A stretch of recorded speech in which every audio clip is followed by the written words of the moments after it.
Sharing is caring. दोनों भाई नाश्ते की टेबल पर बैठे थे।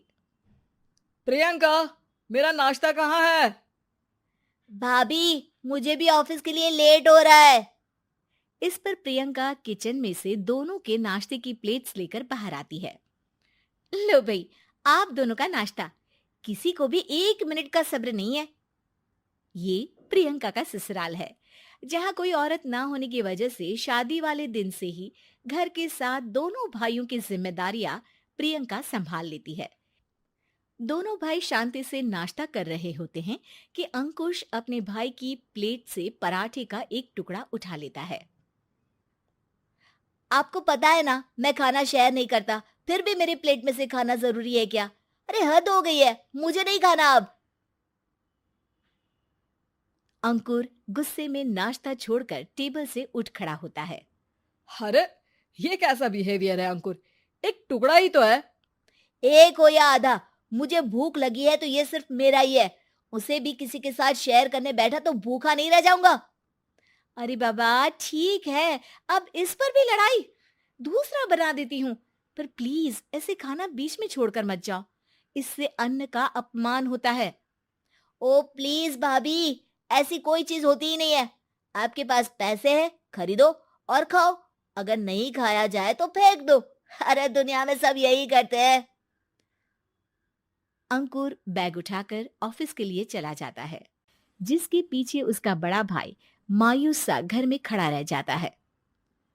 जिसने बचपन से सोने की चम्मच में खाया हो, उसे दुनिया के बारे में क्या पता होगा।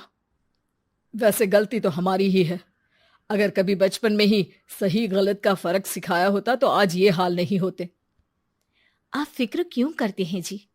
भगवान है, वो जो भी करता है सबकी भलाई के लिए ही करता है। और जब वो चाहेंगे तो अपनी तरह से अंकुर भैया को भी सब कुछ सिखा देंगे। पत्नी की बात पर विश्वास कर अंकुश भी ऑफिस चला जाता है। सुबह से दोपहर होती है और अंकुर लंच करने ऑफिस के पास वाले रेस्टोरेंट में पहुंचता है, जहां वो एक साथ बहुत सारा खाना ऑर्डर कर देता है। सर, क्या कोई आपको ज्वाइन करने वाला है? नहीं तो क्यों? अब कुछ नहीं सर, ऐसे ही। वेटर चला जाता है और कुछ देर में अंकुर का ऑर्डर लेकर वापस आता है, जिस पर अंकुर सब डिशेस में से थोड़ा थोड़ा खाकर बाकी ऐसे ही छोड़कर बिल देकर चला जाता है। वाह भगवान, तेरी माया। कहीं कोई एक एक टुकड़े के लिए तरसता रहता है और ये 5 लोगों का खाना ऑर्डर करके एक का भी पूरा नहीं खाते। पैसे वालों की माया। वेटर टेबल साफ कर बचा हुआ सारा खाना लेकर रेस्टोरेंट के पीछे घूम रहे बच्चों के पास पहुंच जाता है, जिसे देख बच्चों के चेहरे खिल उठते हैं। वाह, आज इतना सारा खाना आया। थैंक यू भैया। भगवान आपको खाने की फैक्ट्री बना दे। अगर ये फैक्ट्री मेरी होती तो तुम लोगों को कभी किसी का झूठा बचा हुआ खाना नहीं खाना पड़ता। चलो तुम लोग खाओ, पर ध्यान रखो किसी को पता ना चले, नहीं तो मेरी नौकरी चली जाएगी। इसी के साथ दिन बीतता है और रात को दोनों भाई एक साथ घर पहुंचते हैं। कुछ देर में सब डिनर करने बैठते हैं, जहां अंकुश अंकुर को समझाने की कोशिश करता है। अंकुर, अगर हमें लाइफ में सब कुछ मिला है, इसका ये मतलब नहीं कि तुम उसका गलत फायदा उठाओ, बल्कि तुम्हें उसकी मदद से दूसरों को भी मदद करनी चाहिए। भैया, जिनके पास नहीं है उनकी वजह मैं तो नहीं ना। और ऐसे बहुत लोग हैं जिनके पास सब कुछ है। इसलिए अगर मैं एक इंसान कुछ नहीं करूंगा तो कोई फर्क नहीं पड़ने वाला। तुम्हारे भैया बस एक चीज समझाना चाहते हैं कि जिस चीज की हमारे पास कमी नहीं है, उसे बर्बाद करने से अच्छा है कि लोगों के साथ शेयर करें। इससे हम सिर्फ सामान नहीं, खुशियां भी बांटते हैं, और इसमें तुम्हारा ज्यादा कुछ तो जाएगा नहीं। भैया भाभी की बात सुन अंकुर कुछ बोले बिना उठकर चला जाता है। इसी तरह दिन बीतते रहते हैं, जिसमें अंकुश और प्रियंका कोशिश तो बहुत करते हैं, पर अंकुर पर किसी भी चीज का कोई असर नहीं पड़ता। एक दोपहर अंकुर सैंडविच खाते हुए सड़क के किनारे चल रहा होता है।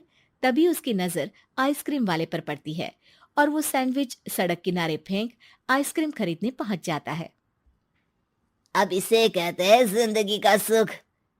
जैसे ही अंकुर आइसक्रीम लेकर पीछे मुड़ता है, तो एक आदमी को सड़क से वही सैंडविच उठाते हुए देखता है। वो आदमी बहुत कमजोर, गरीब, जैसे बहुत दिनों से खाना ना खाया हो वैसा लग रहा था। अंकुर उसके पास जाकर खड़ा हो जाता है। उसे देखकर आदमी सैंडविच अंकुर की तरफ कर देता है। आपको भी खाना है क्या? क्या हम इसे आधा आधा कर ले? मुझे बहुत भूख लगी है। वो मेरा ही झूठा सैंडविच है। तुम दूसरा खरीद कर क्यों नहीं खा लेते? इसे क्यों खा रहे हो? अरे भैया, अगर खरीदने के पैसे होते तो 4 दिन से भूखा नहीं घूम रहा होता। हैं? क्या? तुमने 4 दिन से कुछ नहीं खाया, फिर भी इस आधे सैंडविच को मेरे साथ बांटने के लिए तैयार हो गए? क्यों? अरे भैया, पैसा नहीं है तो क्या हुआ, इंसानियत आज भी उतनी महंगी नहीं हुई, और ना ही उस पर अमीर गरीब का टैग लगा है जो हम उसे रख ना सके। पर अफसोस, आजकल लोगों के अंदर पोषण, खून या विटामिन से ज्यादा इंसानियत की कमी होने लगी है।